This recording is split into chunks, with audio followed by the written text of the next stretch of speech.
Eh, en el marco del último trabajo práctico del año del nivel 2 del taller de comunicación número 1, hoy nos visitan los arquitectos Fabricio Contreras Ansberg y Nahuel Elías, del equipo de proyecto BAR de concurso. Estos arquitectos trabajan especialmente con el tema de la arquitectura en la naturaleza, en el paisaje. Son arquitectos que han participado en diversos concursos y han obtenido premios y distinciones nacionales e internacionales, y cuentan con publicaciones también en el ámbito nacional e internacional de estos proyectos y estos premios. El motivo de la convocatoria es que a partir del año 2020 están dictando un workshop de arquitectura en el paisaje destinado no solo a profesionales, sino también a estudiantes de arquitectura y a diversas personas interesadas en la temática. Y por lo que conocemos, el abordaje de este workshop, de estos temas, se emparenta en cuanto a contenidos y a desafíos con lo que nosotros hacemos en este último trabajo práctico, conclutorio y sintético y de síntesis de la cursada. Así que, bueno, dejo la palabra a estos arquitectos, no les robo más tiempo, que nos van a contar su experiencia en el tema, fundamentalmente lo que hacen a nivel profesional y en el workshop. Ok, Buenos días. bueno, buen día para todos, muchas gracias por la invitación. Hago una pequeña salvedad ahí de cómo es la dinámica nuestra de profesional.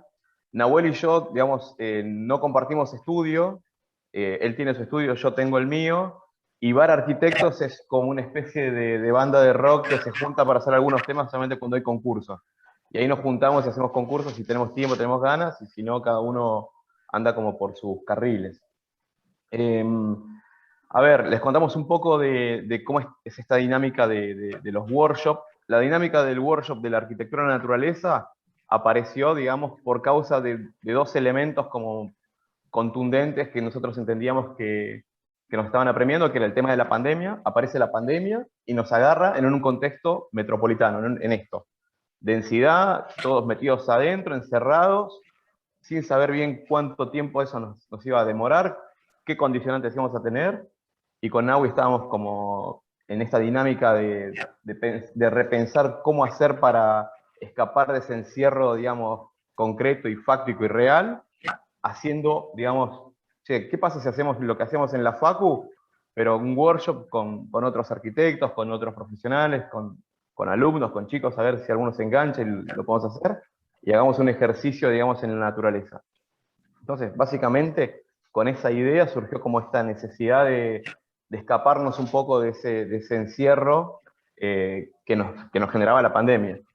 ¿Qué tuvo como punto de pie inicial? Digamos que estábamos como, tanto alumnos como nosotros o otros profesionales, estábamos como ávidos de proyectar o de hacer algo, pues no sabíamos qué hacer, pan de masa madre, hacíamos osobuco a la cacerola, viste como hacíamos 20 millones de actividades en tu casa porque no sabías qué hacer con el tiempo. Bueno, apareció esta necesidad de como diseñar algo en la naturaleza. Por suerte tuvo como mucha repercusión, digamos, al principio fue como lo hicimos acá en Buenos Aires, después se querían anotar chicos de Mendoza, de Rosario, después se anotaron chicos de Lima, de Asunción, se hizo como medio regional, porque estamos como todos en la misma inercia, de estar como guardados, y como esta sensación de poder diseñar como a campo abierto. Y también hay como una connotación como muy, muy potente, que es esto de la intrusión del elemento arquitectónico en el paisaje, que es algo similar a lo que ustedes producen, digamos, digamos, en la currícula, esto de diseñar el paisaje y el elemento arquitectónico que puede aparecer en ese entorno. ¿Qué trajo aparejado eso? Bueno, una idea de diseño de un refugio. En este caso lo hicimos en el Chaltén, digamos, como una situación como de parque nacional, natural, con, digamos, un elemento que sea poco intrusivo, digamos, que sea poco pregnante en relación al entorno, o sea, un elemento arquitectónico de un programa muy pequeño, de unos 60 metros cuadrados, en el cual, digamos, la condición del usuario estaba supeditada a una condición de trabajo y no así tanto, digamos, a una condición de usuario de confort, como si fuera una especie de turista o que va a un lodge a tomarse un espresso mirando el paisaje. La idea era como un refugio para una especie de un guardaparques que tenga que ir a hacer trabajos de campo y se quedaba como a dormir ahí en el refugio.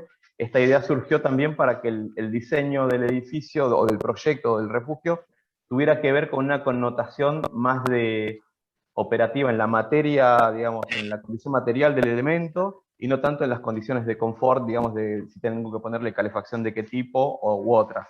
Esa era como la lógica en la que se estructuraba como la idea de refugio.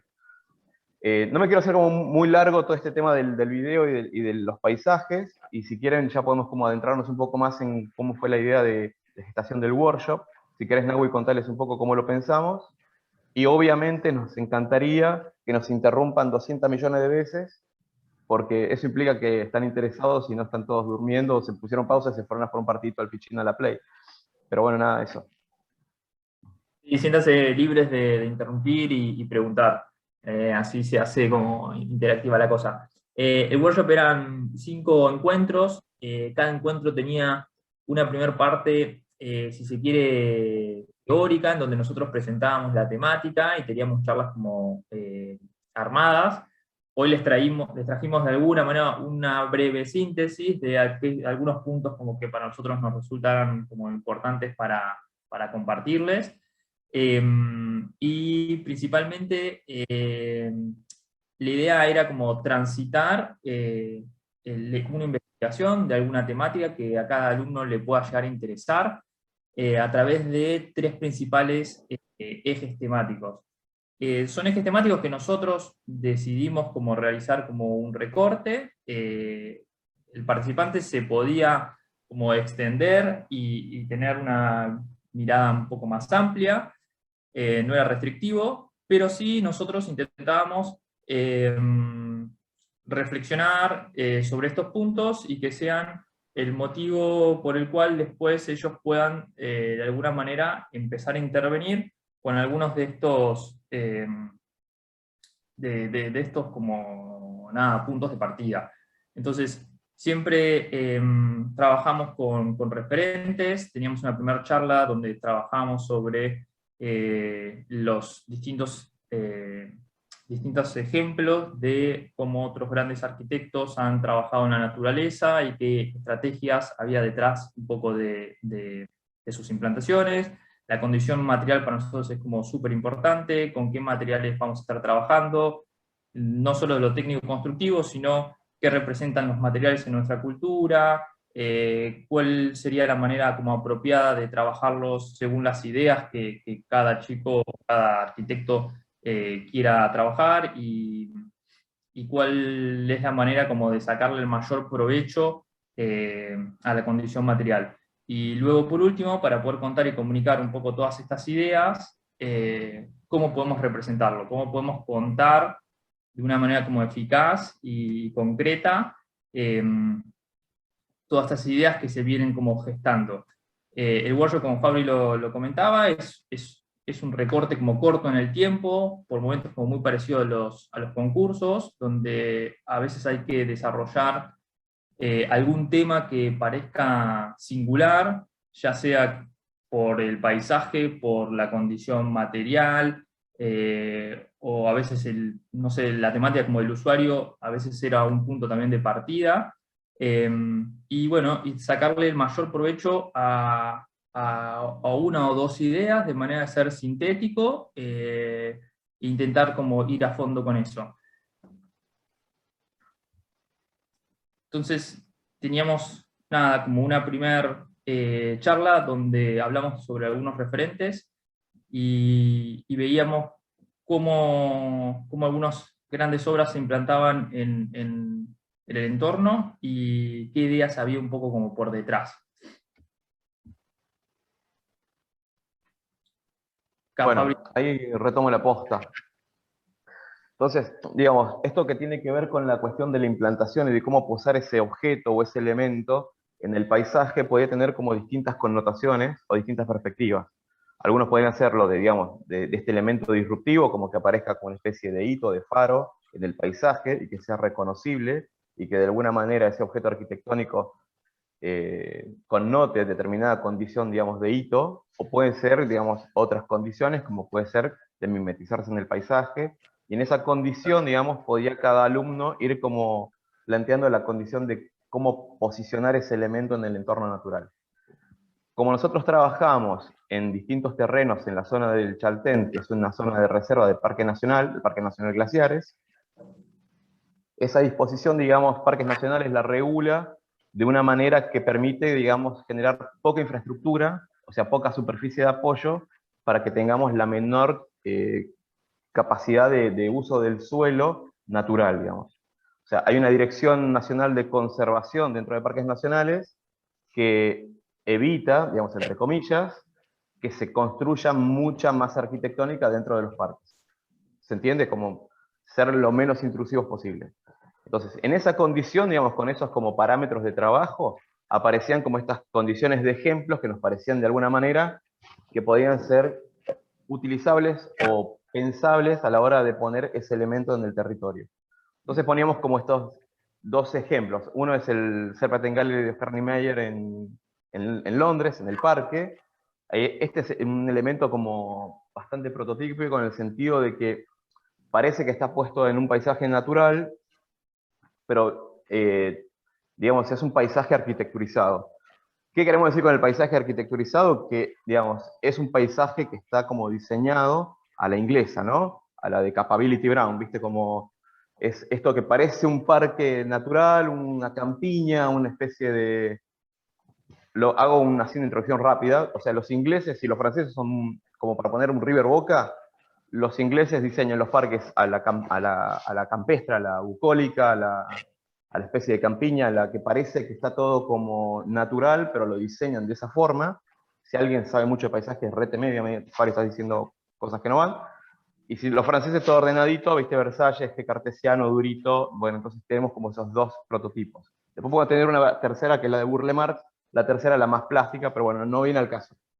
Entonces, bueno, aparece este objeto posado en ese entorno arquitecturizado, que es el del Serpentine Gallery. La Serpentine Gallery es un pabellón que se diseña todos los años en Londres, y se le da, digamos, a un estudio para que diseñe, digamos, este pabelloncito. Nos pareció interesante porque aparece como una especie de plato volador que se posó en ese paisaje arquitecturizado. Después, digamos, en oposición a eso, aparece, o en contraposición, en contrapunto, aparece, digamos, este objeto posado que es la Casa de 8 Quebradas de Elemental. Este es un proyecto de Aravena y su equipo, estudio chileno, que de alguna manera aparece en un entorno natural, y aparece lo único arquitecturizado en este paisaje, digamos, es el elemento y la casa. Entonces, digamos, no hay como una imposición de diseño respecto Perdón, del... hay un Sí. señor que tiene el micrófono prendido y medio como que se te escucha recortado porque están hablando.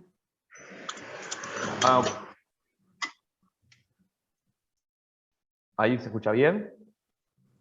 Sí, ahí sí, ahora se escucha mejor. Perdón, bueno. ¿Dónde está? Estaba con lo de Elemental. Entonces, bueno, entonces aparece como estas dos condiciones. El paisaje arquitecturizado, diseñado por el hombre, mantenido, digamos, este parque se cuida, se limpia, bla, bla, bla, en Londres. Y después tenemos este otro que tiene que ver con, digamos, el paisaje que da a la costa del Pacífico, y este elemento arquitecturizado que parecen tres rocas apoyadas, y que es un elemento netamente geométrico, morfológico, que está casi impuesto al terreno, y que de alguna manera genera esta situación de ícono o de referencia arquitectónica, que de alguna manera busca alguna síntesis o una mímesis respecto de su condición material, como es esta piedra, que está posicionada en el terreno, pero no deja de ser disruptivo en su condición morfológica. Entonces aparece como esta dicotomía: el objeto posado que cayó como un plato volador en un paisaje diseñado, y aparece esta otra especie de elemento disruptivo, morfológico, de fuerte impronta geométrica, en un terreno natural. Si querés pasamos a la otra, Nahui. Dale. Fabricio, perdón. Sí. Buen día. ¿Te puedo hacer una consulta? Las que quieras. Esto que estabas hablando recién, o sea, porque no cumple ninguna función más que algo lindo a la vista, ¿no? De decir, bueno, no hay nada acá y de repente aparecen tres rocas, una apoyada arriba de la otra, pero no cumplen la función como decir, tener un lugar como el que hablabas vos para una persona que puede implementar un trabajo en el campo, para poder dormir o algo así. No entiendo la función que se le puede llegar a dar a a estas dos rocas que aparecen acá al lado de la persona humana. No entiendo para qué se puede llegar a hacer. No sé si me explico. Que no tienen una Sí, vos función. hablas de la connotación utilitaria del elemento respecto de ese paisaje. Claro, eso pregunto. Sí, a ver, el proyecto de 8 quebradas, que es este es uno de los elementos en Chile, tiene que ver con una condición, te diría, de casi esnovista, lo podemos decir así, de contratar 8 grandes arquitectos del mundo para diseñar en ese terreno recontra exclusivo, que esa casa vale X cantidad de dinero, que son muy caras, pero es como casi una pieza, es como un elemento boutique, ¿viste? Es como vos te estás comprando, no sé, un traje de Hermenegildo Pero es Seña, ¿viste? Como la que, función de decir que la crearon 8 arquitectos importantes y que, claro, y esa connotación tiene que ver con una cuestión casi snob de comprarte la casa que te hizo Aravena en 8 quebradas y que vos vas a ir una vez por año para vivir. Después la connotación, si está bien o está mal, eso depende de cada alumno. O sea, nosotros mostramos como el abanico de posibilidades de cómo se puede operar en el paisaje, después la connotación utilitaria, concreta, y si está bien o está mal, deberíamos como indagarla o buscarla en conjunto con cada alumno. ¿Se entiende? Vamos a sí, mostrar sí, varios ejemplos perfecto. y después van a ver viendo que hay como en este abanico de posibilidades de cómo posicionarse en el terreno, cuál sería como la más indicada para cada uno. Lo que no implica que no se puedan hacer determinadas cosas, ¿se entiende? Ahora vamos a ver el próximo ejemplo, también es como muy como didáctico, si se quiere, que tiene que ver con la de Big, esta casita, este mini refugio. Esto es en Nueva York, en la parte como más boscosa en Estados Unidos, y estos son como elementos de diseño casi que se compra como si fueras a comprar un electrodoméstico. Vos tenés un catálogo, en ese catálogo vos tenés terrenos, y otro catálogo tenés estos refugios. Vos lo elegís, vos lo comprás, y es como una especie de plugin que vos vas y lo enchufás en ese terreno, te lo dan en esa parcela, y van y te arman este bichito, este objeto, y te lo posan en el terreno. Lo único que se hace a priori, digamos, tiene que ver con los biodigestores y cuestiones para dejar como el tema de los desechos. Cuando vos no querés más, che, no quiero más, te desenchufan el plugin, sacan el objeto y se lo llevan y no pasó nada, y no modificaste el terreno o el territorio. Entonces aparece también como esta otra condición del elemento de uso de un objeto para ponerlo en determinado lugar, y que este objeto vos lo podés poner en este bosque en Nueva York, o lo podés poner, ese objeto lo podés poner, eh, si querés, en Formosa, para decir cualquier cosa, porque tiene que ver con esta condición del catálogo y de comprar el elemento y de ponerlo en un terreno X. Y después vamos a hablar de la categoría de qué es lo conveniente o qué es lo que a nosotros nos parece como por ahí más atinado. Y después tenemos en contrapunto, este es el Museo de las Minas de Zinc de Peter Zumthor, que sí nos parece como un ejemplo como bastante logrado, que tiene que ver con estas condiciones de mímesis en relación a la condición del bosque, ¿no? Aparece como una relectura del diseño de la condición de las preexistencias, de cómo operaban, digamos, estos refugios de las minas iniciales, que los hacían tipo elevados, como tipo palafíticos, por el tema de la nieve, entonces se despegaban como de la nieve, y aparecen esta especie de zancos donde está como el objeto posado, y entonces cuando subía o bajaba el nivel de la nieve, digamos, no te condicionaba como el uso interno de lo que era ese objeto arquitectónico. Entonces acá hay como una reinterpretación, una relectura de esa condición, digamos, de esa arquitectura más primigenia, y aparece también, digamos, esta mímesis que tiene que ver con esta verticalidad del bosque, y cómo ese elemento se posiciona respecto del territorio sin ser un elemento demasiado intrusivo, porque, digamos, la posición, digamos, de cómo se apoya es con pequeños elementos de muy poca sección. Ahora, tiene una connotación simbólica que hace reminiscencia, digamos, a una arquitectura anterior, y después tiene una connotación, digamos, tecnológica, que tiene que ver con el uso de cómo es ese elemento de diseño dentro de ese paisaje. Entonces aparecen como distintas condiciones respecto de cómo se va posicionando esos refugios en los entornos naturales. Creo que acá pasamos a la siguiente, ¿no, Nahui? Sí, señor. Sigo yo, ¿no? Sí, sí. Ok. Bueno, y después acá aparecen... ¿Sí? Ah, ok, escuché como uno de fondo. Y después tenemos estos dos elementos que nos, a modo particular, y en Nahui creo que también, nos gustan mucho, que es la casa del poema del ángulo recto de Radich. Radich es un arquitecto chileno. Ustedes díganme si estoy diciendo algo que estoy diciendo como muy redundante en alguna cosa, levantan la mano y dicen, che, ya sabemos quién es Radich, ya lo conocemos, no, bla, bla, bla. Y lo otro es la casa de té de Guanoa de Álvaro Siza, que es una obra espectacular por donde se la mire, pero bueno, esas son connotaciones personales que a nadie le interesan. Bueno, cuando acá decimos mímesis respecto del paisaje, van a decir mímesis, ese cascarudo negro que está ahí como recontra transformer raro en el bosque. Sí, ¿por qué? Porque desde la connotación, digamos, sensorial de lo que pasa dentro de esa casa respecto de ese entorno natural, tiene que ver con algo que está más allá de la condición de lo perceptual de los ojos. Radich, cuando diseña esta casa, esta especie de refugio, lo piensa como una carpa, tiene un gran patio interno, hace como una referencia sensorial desde lo fenomenológico, en el sentido de utilizar la mayor cantidad de recursos para apropiarse de ese entorno natural, más allá de la condición visual. ¿Qué dice Radich respecto del paisaje? Así como muy rápidamente. Él entiende que el paisaje no tiene que tener para este ejemplo de esta casa y de la casa del refugio, que es la de la carpa, que era su primera casa, que la resuelve con las estanterías. Él dice como que el paisaje, uno siempre siente la tentación de cuando diseña en un paisaje natural, aparece esta condición casi pornográfica de verlo absolutamente todo el tiempo. Entonces, él lo que pretende es como de alguna manera hacer pequeños recortes para operar con otros sentidos respecto de esa condición natural. Esa condición natural, ¿cómo la consigue o cómo la estructura? Primero la casa es toda de hormigón pintada negra y adentro está toda forrada en cedro, o sea, los citeros son de cedro.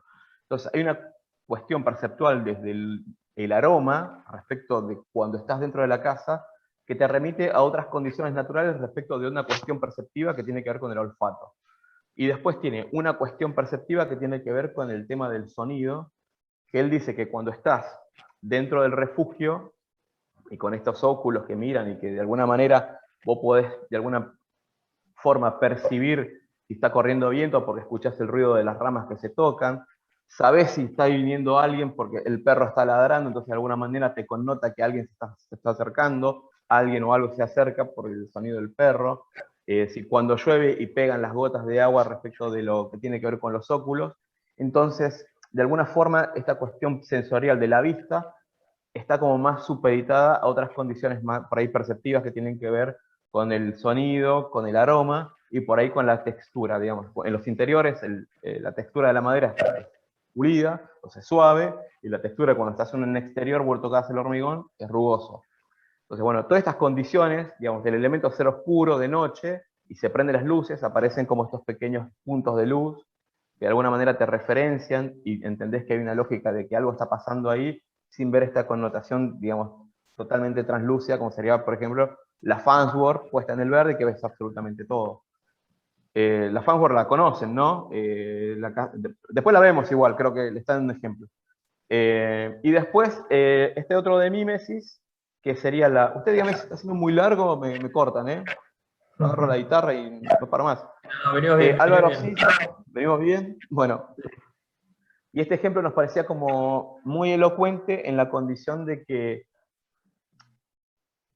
tiene como una reinterpretación de la arquitectura primigenia portuguesa, el uso de este gran faldón de techo de teja, que hace que esa horizontalidad y toda esa faja, digamos, de la casa de té, que vos estando ahí tomando el té, te sentás, tenés como la perfecta apertura hacia el mar. O sea, es increíble.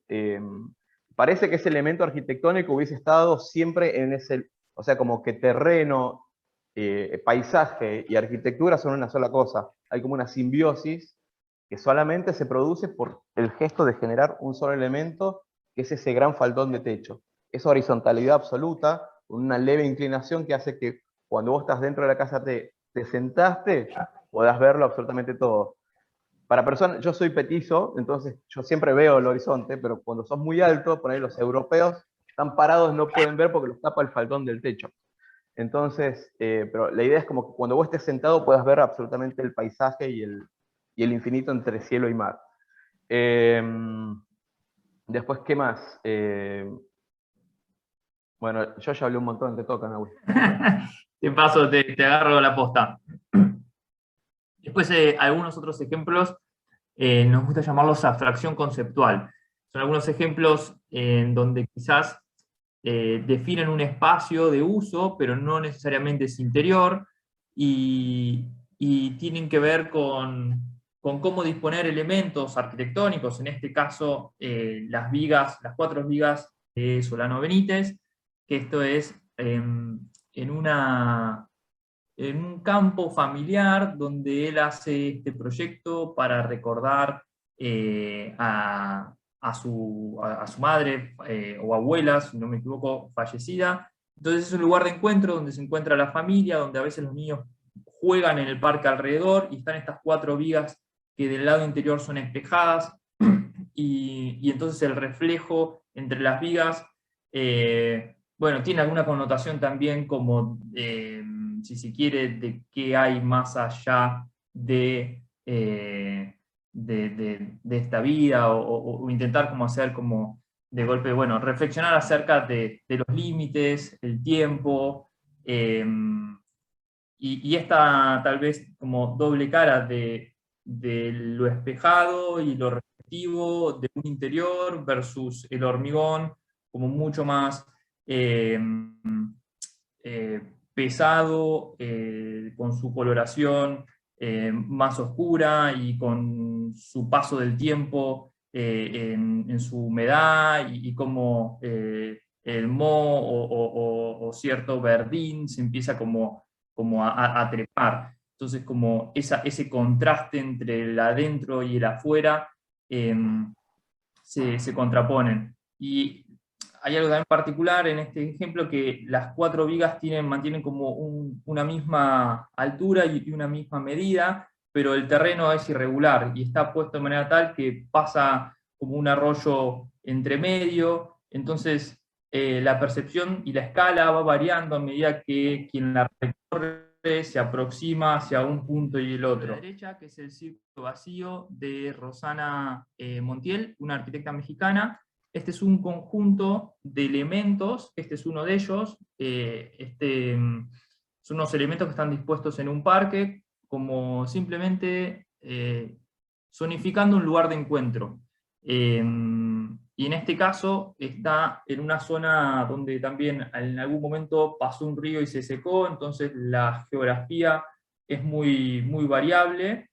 Y este círculo, que es un círculo de hormigón, de geometría y medidas también constante, está dispuesto de manera tal que al recorrerse y al caminar uno va teniendo distintas percepciones del espacio.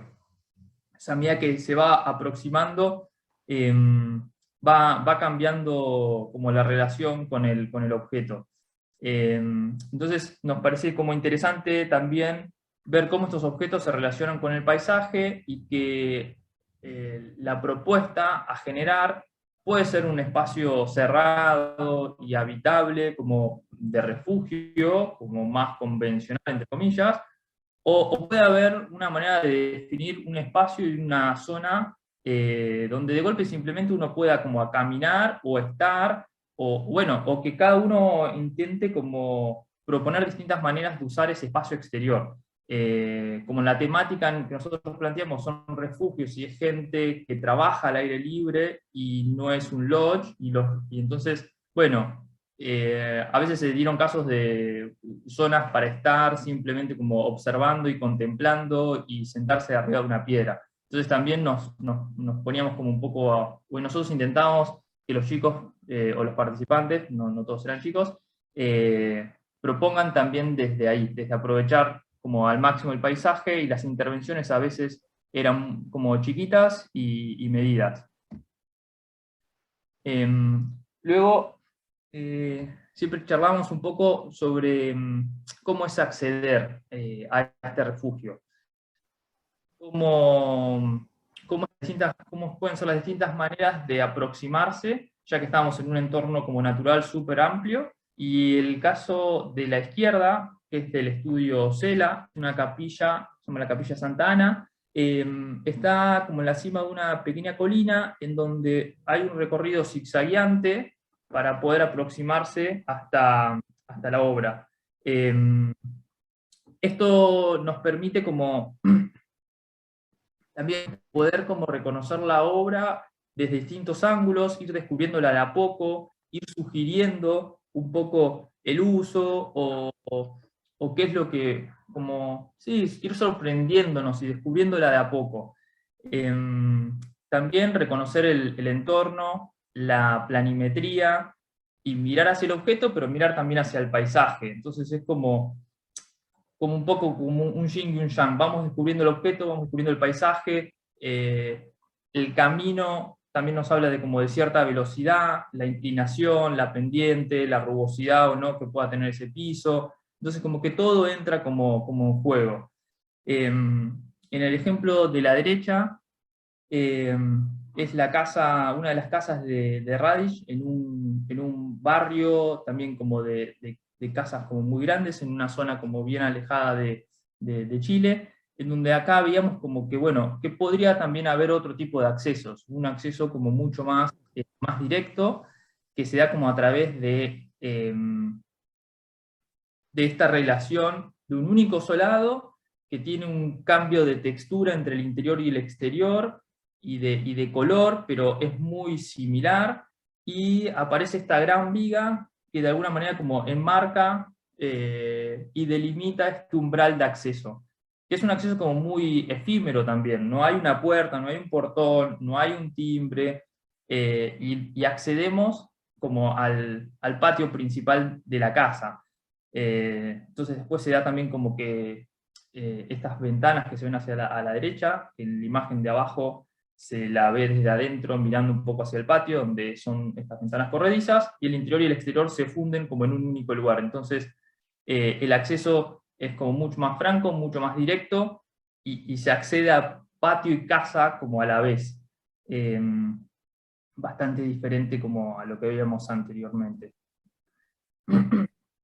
Luego, charlando un poco de lo que es la circulación, si bien en nuestro caso puntual el refugio tiene pocos metros, y La de la derecha no la vieron nunca, me parece, ¿no?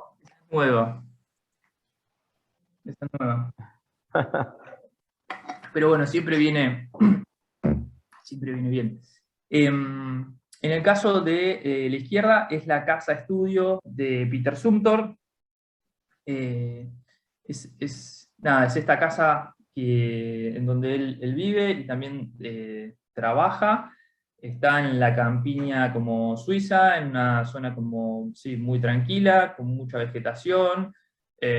Hay zonas, no sé si son sierras o montañas, pero hay todo un paisaje como muy de montaña como a su alrededor, y la casa se dispone alrededor como de este patio central.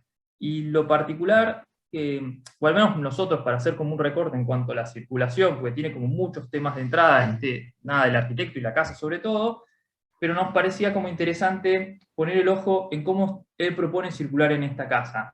Se circula siempre alrededor del patio, el patio tiene una atmósfera y un clima como muy particular, como súper bien cuidado, y hay una concadenación de espacios como estancos y dinámicos, que todos miran siempre como el patio.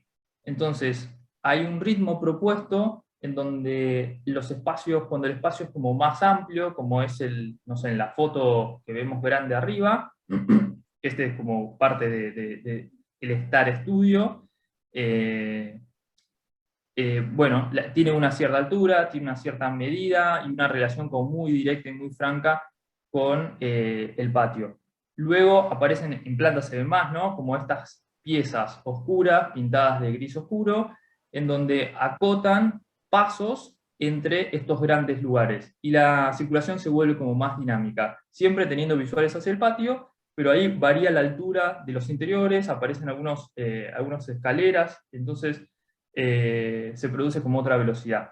Entonces, como el espacio puede estar como, más bien, si se quiere, fragmentado, pero con vistas como muy directas hacia afuera, y a partir de manipular las medidas internas de los recintos, podemos tener circulaciones más dinámicas, más estancas, y jugar como con cierta velocidad. En contraposición, el caso de la Farnsworth, proyectos súper ya conocidos, ya todos lo tienen más que visto, pero bueno, ponerlo como contrapunto. ¿Qué pasa cuando la estructura pasa a estar en los bordes, cuando la planta se vuelve mucho más libre y tenemos libertad de movernos como querramos adentro? Obviamente en la Farnsworth hay una serie de muros, una serie de elementos fijos que delimitan y la disposición. Está súper como calibrado para dejar entre estos límites de acristalamiento más estructura, los espacios como de uso. Pero las visuales son como completas y el armado tiene más que ver como con la disposición del equipamiento, que en el caso que veíamos de Zumthor, bueno, que es como mucho más rígido y más, si se quiere, como... sí, ¿cómo decirlo? Sí, hay Sí, algo de la sorpresa, sí. ¿no? En la circulación de Zumthor, como que la vas redescubriendo, y en la Farnsworth está todo servido en la mesa, está todo ahí, ¿viste? Como Mucho más expuesto. lo ves todo, todo el tiempo. Bueno, a ver si pasamos. Condición ¿Cómo material. venimos de tiempo? Yo estoy acá un poco controlando, me parece que estamos un poco como... Tenemos que empezar a hablar como hay que como los empezar a hablar en promotores de la radio. 1.5 en el WhatsApp. Sí. No, Bueno, ahora, si querés, vamos acelerando un poquito más. Pero condición material, esa es es la segunda como charla en la que nosotros tenemos como previsto, al menos en el workshop. Y nos resulta como muy interesante esta primera temática. Te paso a vos, Fabri. ok. Esto seguramente ya lo vieron, lo estudiaron o lo están estudiando, lo están como indagando y trabajando, pero básicamente, así lo vamos a contar como rápidamente, no podemos, como en el workshop no te puedes detener como mucho a operar sobre distintas cuestiones como muy teóricas, pero sí entender que hay como dos grandes familias de trabajo que tienen que ver con la parte de la cuestión material, que es lo tectónico y lo estereotómico. Y así como abuelo de pájaro, me parecía como que el ejemplo que por ahí mejor el paradigma de esta connotación de pesado y liviano, lo hacía como la casa Blas de Campo Baeza, que tiene que ver con esta condición de que, bueno, lo estereotómico tiene que ver con esta condición de masa, de textura, de peso, de grandes espesores, de perforaciones pequeñas, y la condición de lo tectónico tiene que ver con esta condición liviana, de secciones menores, de grandes luces y de aperturas grandes. Entonces, como para un ejemplo así como muy didáctico, si quieres, como si yo me paro en la playa, asocio de la línea de horizonte para arriba lo tectónico, porque tiene que ver con esta condición como liviana, casi translúcida, y las patas en la arena, la condición de esa rugosa y de lo pesado, y de la condición, digamos, de la textura, es la parte estereotómica. Después de ahí vamos a eclosionar como en ejemplos como muy, muy didácticos para que lo puedan entender rápidamente. Si querés pasamos a la siguiente. A ver, Frampton de esto se hace una panzada, ¿eh? Agarran, lo leen y hablan de estereotómico, tectónico, pero para ser dulce. Nosotros lo contamos así cortito como para que no se aburra. Pero bueno, nada. Bueno, acá ponemos un par de ejemplos como muy rápidos, así como para que se entienda cuál es la lógica. Por ejemplo, el tema del mampuesto, ya lo sabrán, lo deben haber escuchado, que tiene que ver con esto de poner con la mano. O sea, el ladrillo, la piedra, y bueno, y de esto, desde la cultura mesopotámica hasta la incaica hay para hacer miles de cosas y estudiar un montón de cosas. Nosotros hacemos un recorte muy chiquitito y ponemos un par de ejemplos como para que entiendan cómo es operar sobre estas cuestiones del mampuesto. Acá hay un ejemplo que es el de Tony Gironés, que nos parece como un arquitecto que trabaja muy bien esta condición material, de mostrar como en su crudeza y en su naturalidad a los elementos materiales, y cómo la condición también del tiempo opera en ellos. Entonces, digamos, hay una condición del tiempo que los modifica, como nos modifica a nosotros también, te diría que es una cosa también medio filosófica, pero dejar, por ejemplo, estos especies de gaviones que están acá a la derecha, armados con los pelos del acero, y cómo el acero, digamos, va cambiando su condición material, se va oxidando, va tomando el color del óxido, cómo ese color del óxido se comporta con la piedra, y cómo de esa forma arquitecturizada de trabajar con esos elementos, de alguna manera se van mimetizando con el paisaje. Y después aparecen otros elementos, quizás operados con una lógica constructiva como más solemne, como tiene que ver con este ejemplo es de Ai Weiwei, que creo que es en el mismo predio donde está el círculo de Rosa Montiel, que tiene que ver con una zona de peregrinaje, y que cada arquitecto fue como armando distintas postas. Ai Weiwei no es un arquitecto, es un artista. No sé si lo vieron, vino acá al PROA en Buenos Aires, estuvo y había hecho como una instalación buenísima, que estaban las bicicletas, no sé si se acuerdan. Pero bueno, no importa, no pasa nada, pero es muy bueno lo que hace. Creo que está desaparecido, no sé bien. Pero bueno, hizo este elemento como de circulación, que vos vas como generando esta cuestión del recorrido, y aparece este elemento de piedra que parece que siempre estuvo allí, pero tiene una connotación contemporánea de que connota otra cuestión que tiene que ver más allá de lo simbólico, de ese elemento que se eleva y que te lleva con el recorrido a mirar un paisaje, que es esto, la línea del cielo con la tierra a través de una especie de hito o de elemento que tiene que ver con una rampa. El ascenso, esta condición trascendental, ¿viste? Como el caminar, el recorrido que va llegando y culmina como en el paisaje y la mirada. Entonces aparece como toda una cuestión del recorrido, del elemento de la piedra, de cómo esa piedra, que es del mismo territorio, se utilizó para hacer ese elemento de recorrido. Entonces, bueno, todo esto tiene que ver con estas condiciones, digamos, del mampuesto y de la rugosidad, y de cómo poder operar con esos elementos que son materiales, que a nosotros nos interesaba en el refugio como ir como a fondo con un material respecto de cuál era la idea de cada alumno. Digo bien, aparecían como distintas ideas que tenían que ver con... Apareció un alumno que decía, bueno, yo quiero trabajar con el tema de la luz y quiero hacer como si fuera el refugio como una cueva. Bueno, ok, entonces vos vas a estar más del lado de esta cuestión material que tiene que ver con lo pétreo, con lo rugoso, con las entradas de luz pequeñas, ventanas chiquitas, etcétera, etcétera. Si querés pasamos a la otra.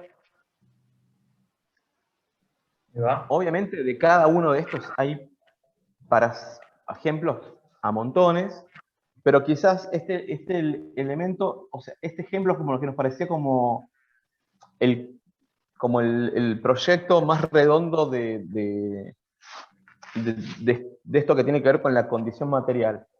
Deben haber escuchado miles y miles y miles de anécdotas de este proyecto, pero me parece que nosotros como que sintetiza un montón de cuestiones que vienen como al caso de interpretar cuál es la lógica de trabajo respecto de generar elementos de mucha potencia arquitectónica con pocos recursos. O sea, es como un uso intensivo del recurso, uso intensivo del recurso material. En este caso sería el uso intensivo del recurso del hormigón. Esta es la capilla de Bruder Kloss en Colonia, Alemania.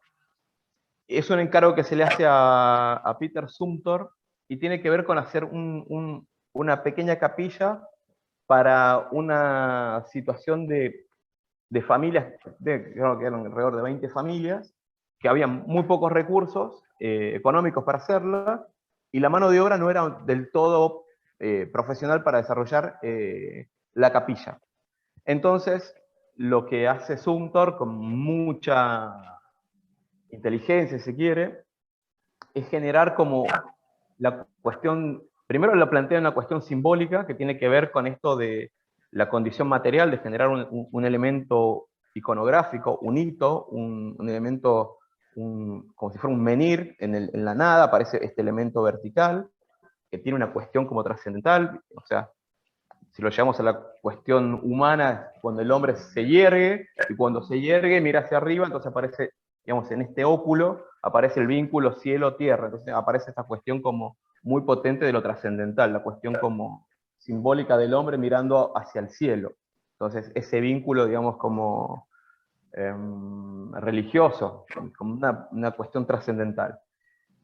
¿Cómo lo piensa? Y acá es donde aparece como toda esta cuestión que es como de mucha potencia simbólica, que es pensándolo como si el encofrado, creo que saben lo que es el encofrado, es como el molde donde ponemos el hormigón. O sea, el hormigón es a alguno no le va a gustar lo que voy a decir, pero es como lo dice Aravena, la piedra líquida.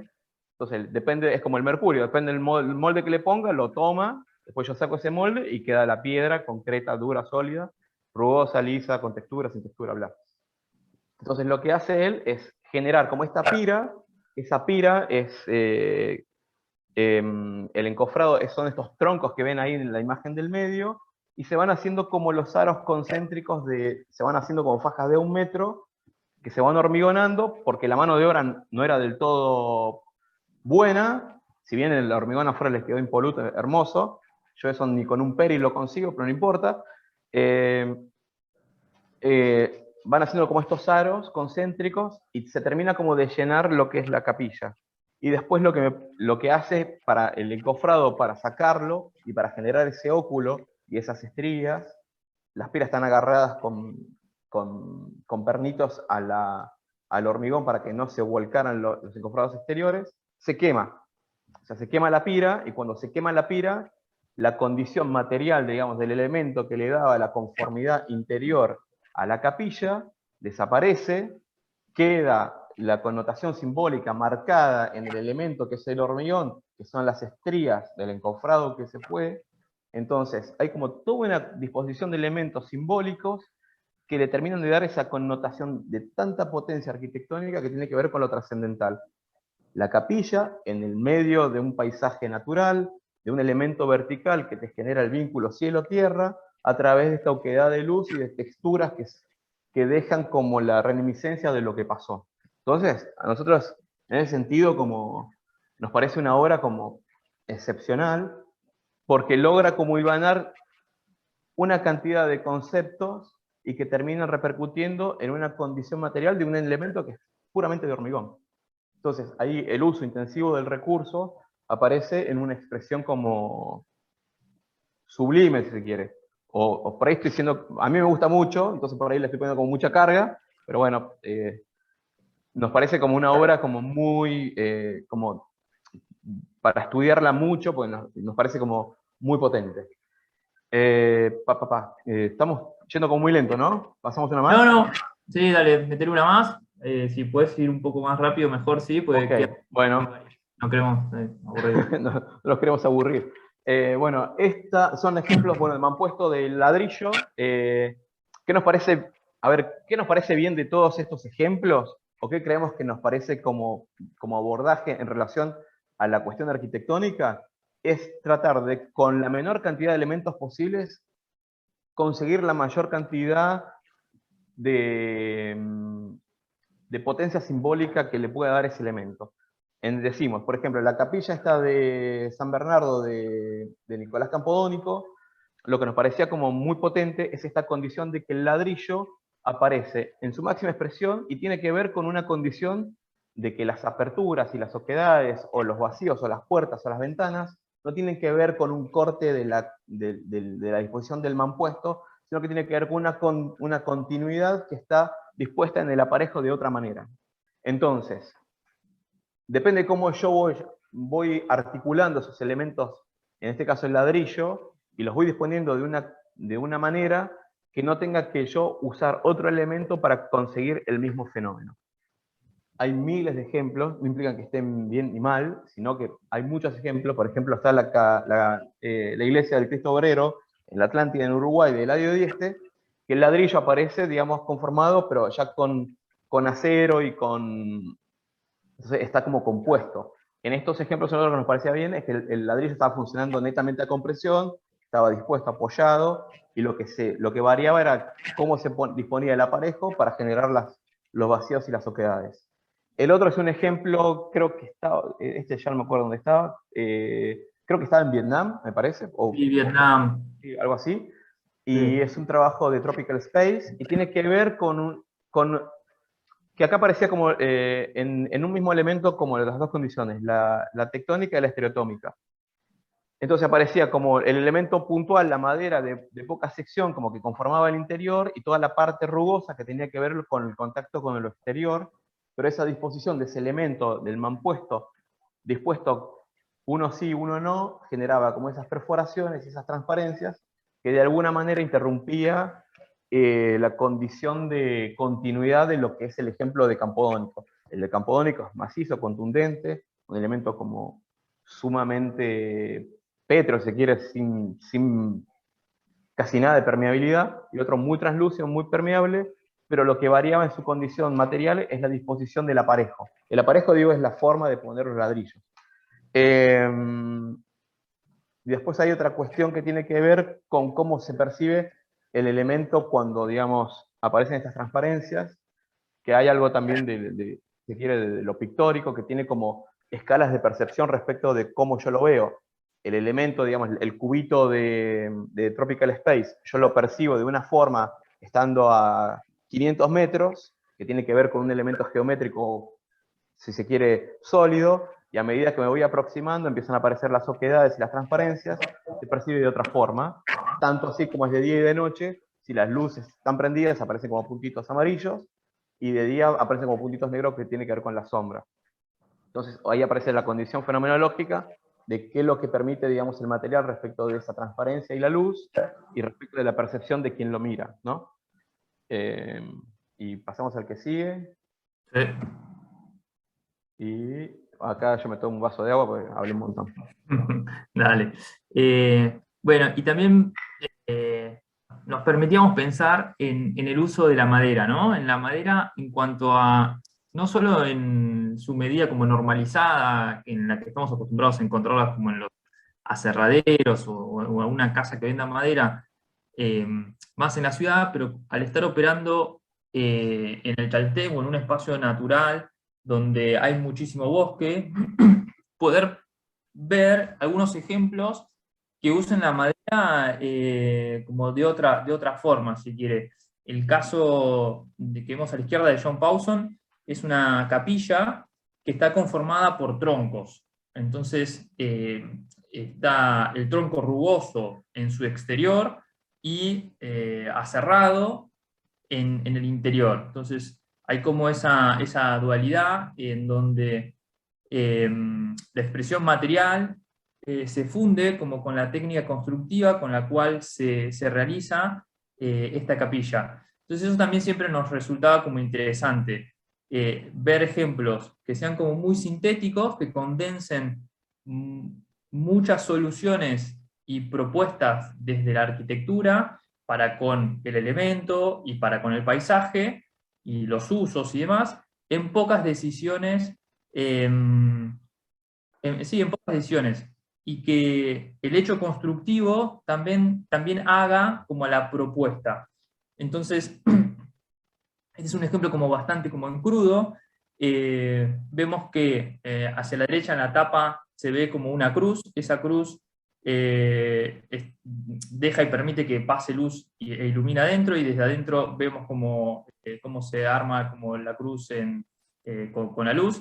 Y adentro el ejemplo es como un poquito, pero es más la disposición de estos troncos que si de alguna manera se mimetizan con su color y textura, con los troncos existentes ¿cómo se llama?, del bosque, pero en la cara que el tronco está feteado y cortado, está cortado de manera perfecta, y es esta intervención donde después aparece la cruz, como de singularidad en sus laterales.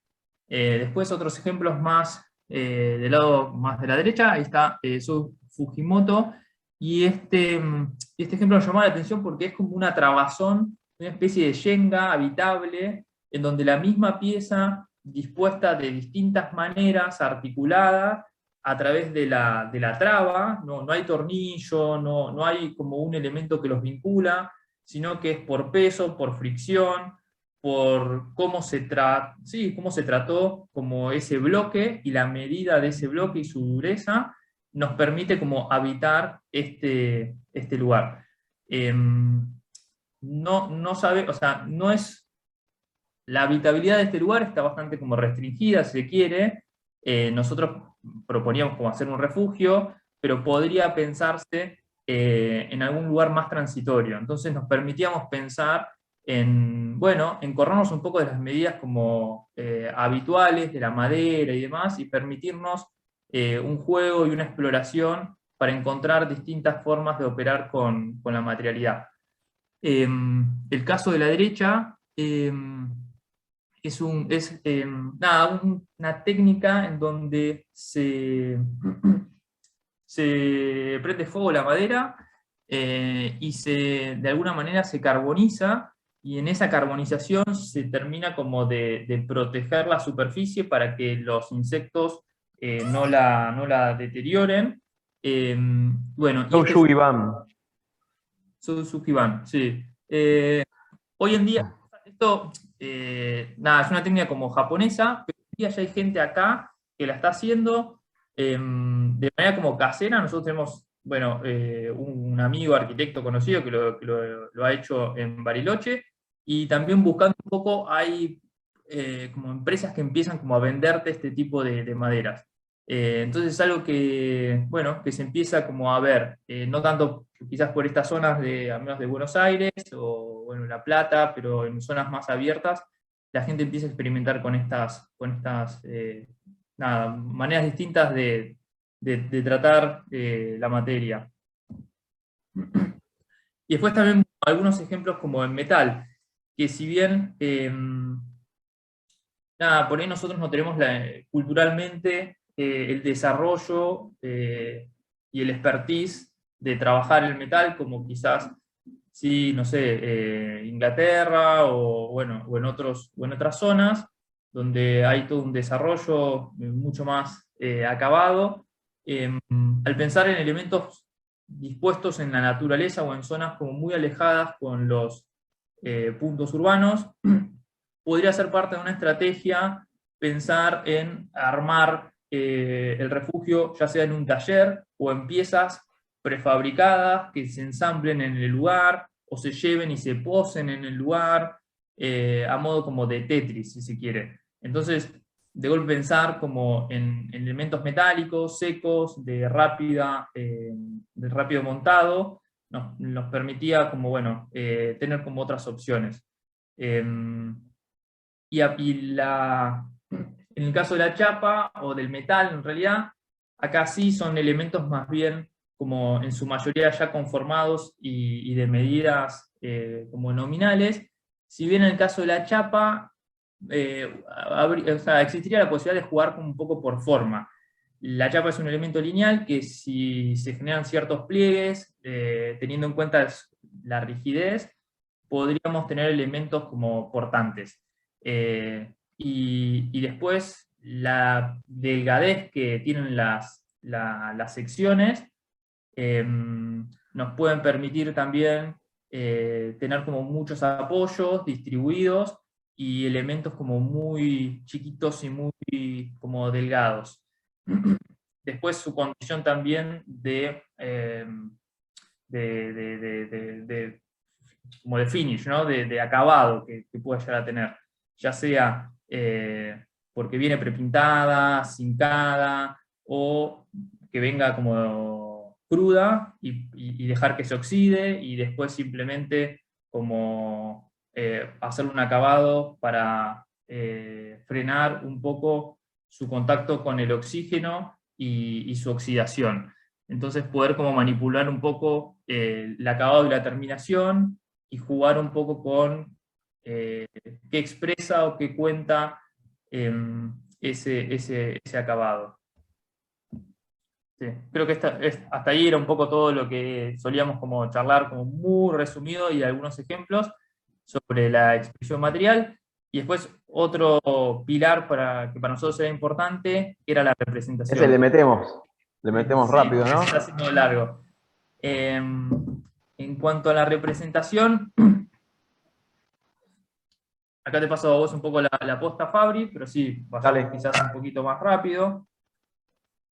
Bueno, a ver, la última era como, una vez que habíamos como entendido cuál era el terreno, cuál era la lógica de poner ese objeto arquitectónico en ese entorno natural, luego cómo sería su materialidad, su disposición, digamos, arquitectónica en su condición material, después era, bueno, ¿cómo lo muestro? ¿Qué cuento? ¿Cómo lo cuento? Todo esto que pensé, todo esto que estuve maquinando todo el cuatrimestre, bueno, el cuatrimestre para ustedes, las clases para los chicos del workshop, todo esto que estuve pensando, cómo lo cuento y cómo lo muestro para que la idea que yo pensé no quede como diluida porque no supe cómo mostrarlo, digamos. O sea, si bien, digamos, para nosotros lo más importante es el proceso de desarrollo del trabajo del ejercicio, también es importante, digamos, lo que sería para ustedes el panel de entrega final. No es lo más importante, pero es importante saberlo contar. Entonces nosotros nos tomamos como el atrevimiento de hacer como un pequeño recorte de cómo contar los proyectos en función de cómo lo piensa cada estudiante a su diseño. Me parece un retorno de algún micrófono, ¿puede ser? Ahí, hola, ahí va. O por ahí sos vos, Nahui. No, yo ¿No? me muteo por las dudas, pero A ver. Porque sos, sos uno de los pocos que veo. Eras vos. Bueno, no pasa nada. Entonces nos tomamos como el atrevimiento de hacer como un recorte respecto de cómo serían estas maneras de mostrar los proyectos. Entonces, en función de lo que traía cada chico, era como cómo convenía contarlo. Entonces decíamos, bueno, la manera de representación a la paulista. A la paulista, ¿qué quiere decir? Bueno, tengo un proyecto donde la estructura es todo, como es lo más importante y lo trascendente está dado con el sello de la estructura. O sea, Vilanova Artigas, Pablo Méndez de Rocha, Bucci, Álvaro Puntoni, los que se imaginen, bueno, aparecen, digamos, las plantas, el hormigón duro, negro, pesado, y todo lo demás supeditado a esa condición que tiene que ver con esto, que el hormigón es como lo más pregnante, la parte estructural es como muy potente. Entonces decimos, bueno, por ahí tu manera de contar el proyecto tiene que ver con esta condición de hacer un sello paulista, que tiene que ver con que la estructura es muy importante respecto de lo que estaba produciendo con su refugio. O sea, para el caso de ustedes, para hacer lo que es ese elemento arquitectónico, pues está supeditado a la condición estructural. Después, si el proyecto era como una cuestión como más liviana, que era como el interior, el exterior era como muy difuso, o como que no se sabía bien por dónde se entra, por dónde se sale, como una cuestión como muy, muy diáfana entre arquitectura y entorno, dibujado en 0.5. 0.5, digo, esto es retro, es como una Rotring 0.5, es una estilográfica, no sé, ¿saben lo que es una Rotring, no? Quiero que sí, Sí. me quede. Ah, ok, bueno, Sí, una obvio, 005. Entonces he dibujado todo en 0.5, o sea, todo dibujado finito, livianito, porque interior y exterior es como medio la misma cosa. Entonces decíamos, bueno, dibujalo en 0.05, a la japonesa, a la nipona. Entonces, bueno, dibujado todo en 0.05. Si querés pasar al siguiente, Nahui. Esta vamos a hacer rapidísimo. Estas vas vos, ¿no? Sí, dale, si quieres voy yo. Okay. Hablamos de la planimetría portuguesa, también a veces decíamos, bueno, una representación a lo portuguesa.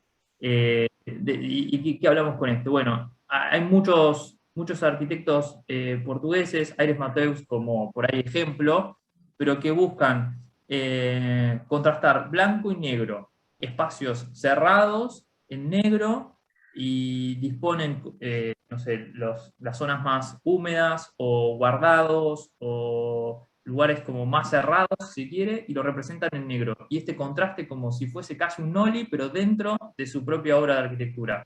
Entonces es muy claro como a la vista, entender a primer golpe de vista cuáles son los espacios servidos, cuáles son los sirvientes, cuál es esta especie de gran lugar, y después también lo llevan a los cortes.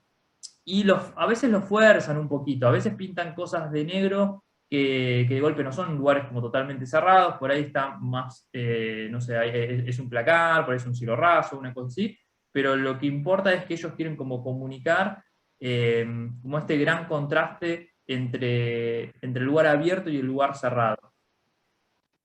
Algo parecido pasa en el caso como de los helvéticos, llamamos helvéticos, no sé, en este caso como traíamos a cuento la casa de Peter Zumthor que veíamos antes, su casa estudio, pero él también como que pinta los grandes muros y estos lugares como más estancos, en negro y en gris, y un poco para diferenciar como esta diferencia de los espacios más abiertos, más dinámicos, y estos espacios bueno, más chiquititos, más de estar, mucho más estancos. También lo representa de igual manera en los cortes. Entonces como que podrían ser como una misma familia. Nos pasamos al siguiente. Vamos, taca, taca, taca, taca. Sí, ahí va. No quería pasar. Que no se duerma nadie.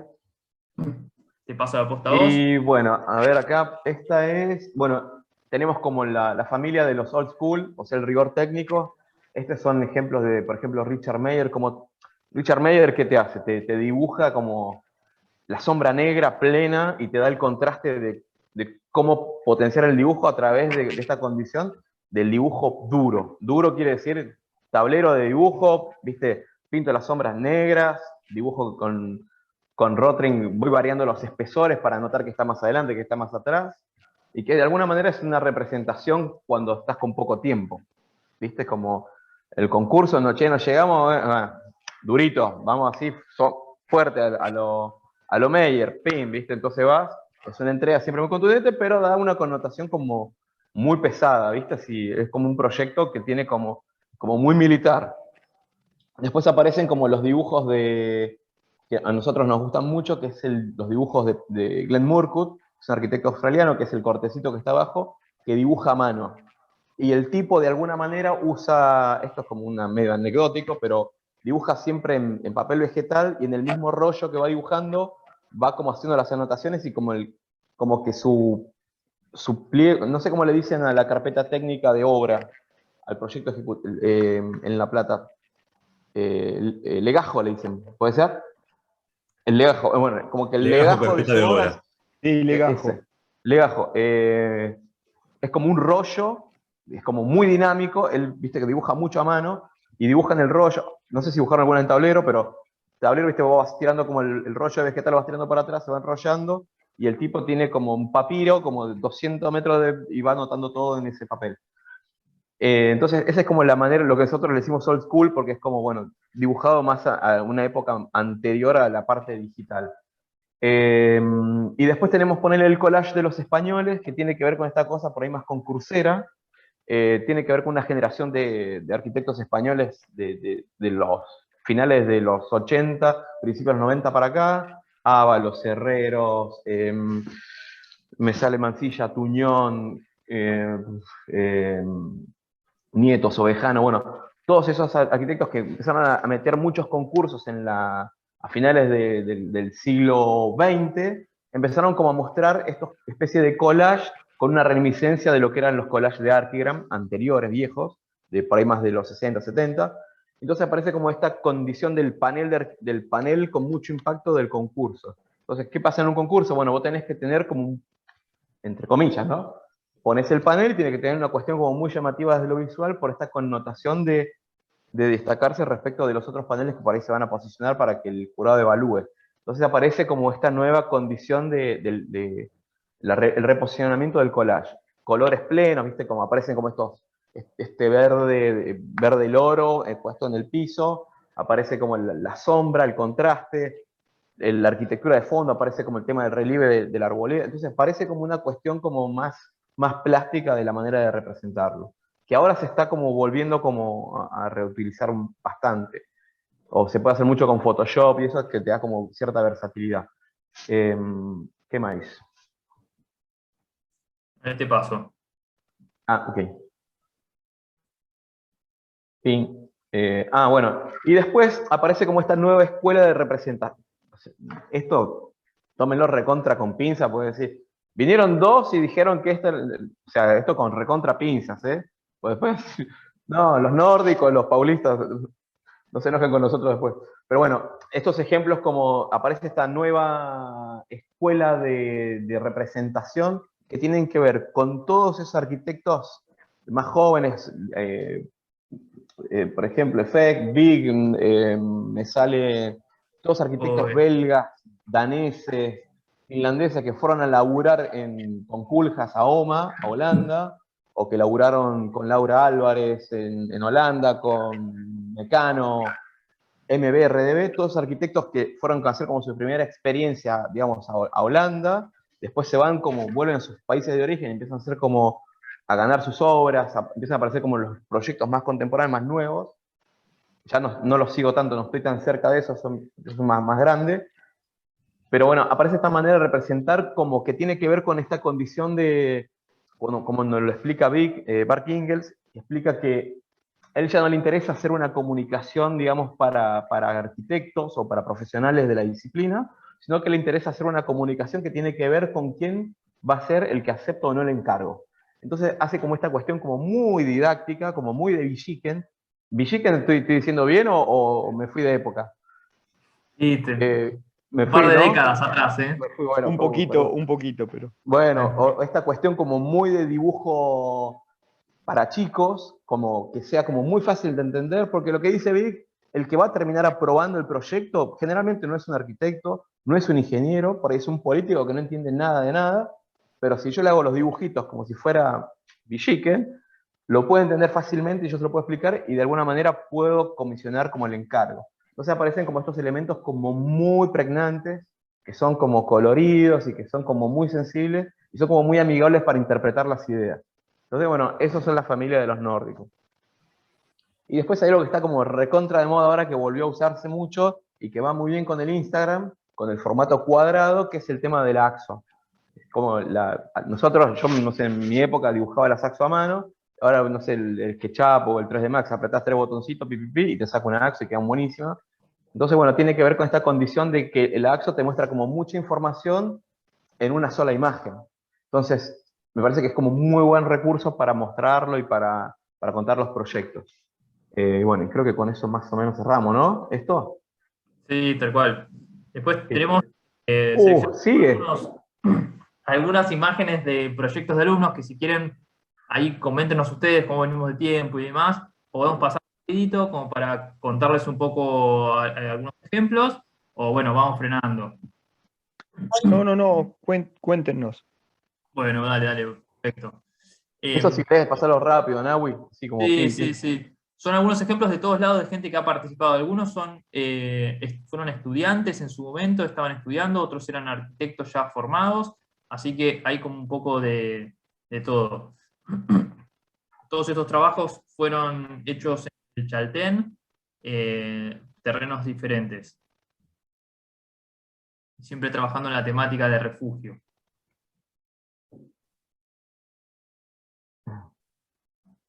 Después ustedes cuando quieran nos avisan, frenamos, no sé, preguntas, lo que quieran. No, bueno, esto está publicado en el Instagram de ustedes, por ahí después lo podemos pasar y Sí, los estudiantes pueden verlos. Ah, sí, dale, sí, tal ahí le cual. mando le mando el chivo ahora. El link. Lo van a poder ver como más detenido y bueno, sí, más grande y demás. Trabajamos mucho con maqueta de papel, eso fue como un ejercicio muy corto al principio, pero nos dio como un muy buen resultado para romper un poquito como con la hoja en blanco y cómo arrancar. Entonces, por ahí ven algunas imágenes de maquetas hechas en papel. Era un poco un primer ejercicio. Bueno, nada, después acá trajimos como una obra que hicimos juntos, fue una de nuestras primeras obras, por si querían chusmear un poco también qué hacíamos nosotros cuando, bueno, nos toca laburar y nos toca como intervenir la naturaleza. Como Fabri les contaba al principio, hoy cada uno tiene su estudio y a veces hacemos concursos juntos. Fabri tiene bar, que ellos hacen concursos como todo el tiempo, yo me sumo como solo a veces. Pero bueno, esta casa la hicimos, no sé, ya hace como 10, 15 años, Fabri, no lo sé, creo que nosotros hacía Creo 2, que no 3, estábamos recibidos todavía. sí, Hace como 15 estábamos por años por ahí. recibirnos. Yo creo que me acababa de recibir y Fabri estaba dando como su último final, una cosa así. Un encargo de una casa Estaba en loco el San Juan. cliente. ¿Cómo, perdón? Estaba loco el cliente, nos confió su casa para... Sí, No estamos recibidos, está loco. sí, sí. Eh, es en Calingasta, en San Juan. Fabri, bueno, Fabri es de Yo allá. soy de ahí. El cliente era un amigo conocido de él que se quería hacer su casa. Y esto es un poco como, bueno, el entorno, ¿no? El lugar. ¿Querés contar vos más, Fabri? Bueno, nada, vos viste ahí Sí, un poquito más. ok, yo estaba por ahí pasarle los chivos a los chicos de los Instagrams. Ah, dale, tranqui, yo cuento entonces. Esto es Dale, en ahí si querés yo lo... Ah, Calingasta. bueno, dale. ¿Se los pasás Está a vos? una. Sí, sí, yo arranco. O dale, yo le paso y vos. Dale, y vos contá, dale. Dale. Bueno, a ver, la casa para una sola persona, un amigo, chef. Él vive acá en Calingasta. Calingasta, San Juan, es un valle que está entre la cordillera de los Andes y la precordillera. Muy lindo el lugar. Y hay una condición como muy particular que es que zona sísmica 4, o sea que cuando hay temblores tiembla bastante, pero cuando tiembla, tiembla fuerte, con lo cual la condición material de esa casa o de ese elemento está como supeditado a que toda la estructura de hormigón esté encadenada. No es como acá en Buenos Aires que no tenés problema con el sismo, podés hacer todo simplemente apoyado. Allá todo hipervínculo, o sea, está todo anudado, o sea, columna y viga están agarradas, haces la losa, está todo como, haces una puerta, tenés que hacer columna, columna, viga de encadenado superior, viga de encadenado inferior. O sea, es medio aburrido, pero tiene que ver con una cuestión de que cuando hay movimientos sísmicos, la arquitectura acompañe todo en conjunto para que nada se venga abajo. San Juan pasó dos terremotos muy fuertes, muy conocidos, en el 44 y otro en el 77. Entonces, en el 44 se cayó todo y apareció la ciudad de San Juan nueva, que es totalmente nueva y moderna, con una codificación que está como muy apuntalada en la cuestión, digamos, sismo resistente. Y bueno, la casa nosotros la pensamos como tenía que ver con esto, habíamos imaginado una doble altura de la casa al principio, como que la casa era un cubito y tenía una doble altura que armaba la habitación como si fuera un dúplex, la habitación con el estar, pero cada vez que lo llevamos con el ingeniero y lo veíamos el cálculo, empezaban a aparecer unas vigas enormes. Entonces lo que hicimos fue que esa doble altura se transformara en una gran terraza que daba al cuarto principal arriba. Entonces la casa, nada, es una reinterpretación, si se quiere, en esa iglesia que está ahí, esa capilla, durmió Sarmiento cuando Rosas lo manda a ejecutar, cuando se escapa a Chile, que es la capilla de la Virgen del Carmen, creo que se llama. Entonces, bueno, ese es como el elemento arquitectónico más importante del pueblo y tiene que ver con estos muros de tapiales. Tapiales es como adobe, pero de mucho grosor, deben tener metro, metro y medio de las paredes, entonces tiene mucha masa, entonces, digamos, al sismo, digamos, lo resolvían con masa, con mucha superficie de apoyo. Entonces, bueno, la casa esta es una casita muy chiquitita y la pensamos como si fuera una cosa similar, una masa que nosotros la íbamos horadando, íbamos sacando como las oquedades esas iban dando como las aberturas y las transparencias para el elemento. Es un cubito, una cosa muy sencilla, que está dispuesta, digamos, orientada al norte, digamos, la expansión de la terraza que está ahí arriba en la esquinita. Después, nada, es una casita muy chiquitita, me parece que como que resolvía esa condición material de elemento como muy compacto. Después, no sé, ¿querés pasar otra más, Nawi? A ver qué lo que era. Otra más. Ahí está la planta, es como... La contamos rápido, así no se aburren. La planta es como muy sencilla, tiene como una parte de... Todos los servicios están como de un lado de la casa, tiene una escalera que te lleva como al dormitorio arriba, y ese dormitorio tiene esa gran terraza arriba. Ese era como todo el truco del elemento. Después aparece esta condición sísmica que hace que los muros sean muros sísmicos, se llaman. Allá hay un ladrillo en San Juan que se llama ladrillón, que es el doble de ancho porque ya te toma el muro portante y te lo hacen de 30. Entonces es un ladrillo que tiene mayores dimensiones que un ladrillo común acá. Después las viguetas y otras cosas tienen otras condiciones, pero bueno, no importa, no viene al caso. Y bueno, y ya me parece. A ver. Ujú. Y después como para cerrar, habían como unas reflexiones que nos parecían que estaban piolas para dejarle a los chicos. Esto tiene que ver con, hay un manifiesto que es de Bruce Mau. Bruce Mau es un diseñador industrial norteamericano que trabaja para como marcas como muy reconocidas de Estados Unidos, pero en su manifiesto, que son como, no sé, 45 puntos, 50 puntos, habla de cómo es el tema del aprendizaje y de cómo por ahí nosotros afrontamos esa impronta de aprender y que no está dada en el resultado. O sea, en el resultado final, digamos. Si lo pensamos en términos de cursada, digamos, nosotros arrancamos la cursada y termina nuestra cursada con la entrega final, con el panel y con la nota, como que él dice que lo más importante está en el recorrido, o sea, todo el transitar desde que arrancaste la cursada hasta que terminás, y que no, por ahí no es tan importante la nota final, sino todo lo que vas a indagar. Si bien es importante, todo nos importa tener una buena nota, pero que es muy importante también el aprendizaje o indagar o permitirse equivocarse, como no tener miedo al error, hacer lo que está bien, ya sabemos que está bien, o sea, eso, lo que está bien ya lo sabemos. Lo que él dice, bueno, indagá por ahí para ver, equivocarte, meter la pata, porque eso te va a dar un montón de otras herramientas para seguir como adquiriendo nuevas herramientas para aprender. Después habla esto de escuchar mucho, de escuchar con atención, de leer mucho, de prestar mucha atención a lo que la gente tiene para decir. No hagan como yo de leer tanto, sino escuchar más. Está bueno como nutrirse, y nutrirse no solamente de cuestiones que tienen que ver con esta condición arquitectónica, sino con una cuestión de mucha lectura, de mucho pensamiento. Él habla mucho de ir al cine, de escuchar música, de caminar, de viajar, de abrir la cabeza, que la cabeza sea como una cosa que esté todo el tiempo absorbiendo información, porque esa información de alguna manera uno la percibe, la procesa y de alguna manera después la arquitecturiza. Él lo habla en términos de diseño, ¿no? Y después hay una cosa que dice que está buena, que dice que permite que los acontecimientos te cambien.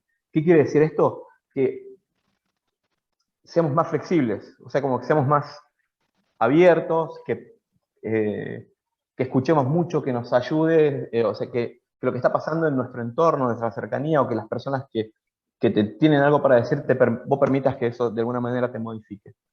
No sé, Nahui, ¿vos querés decir algo más? No.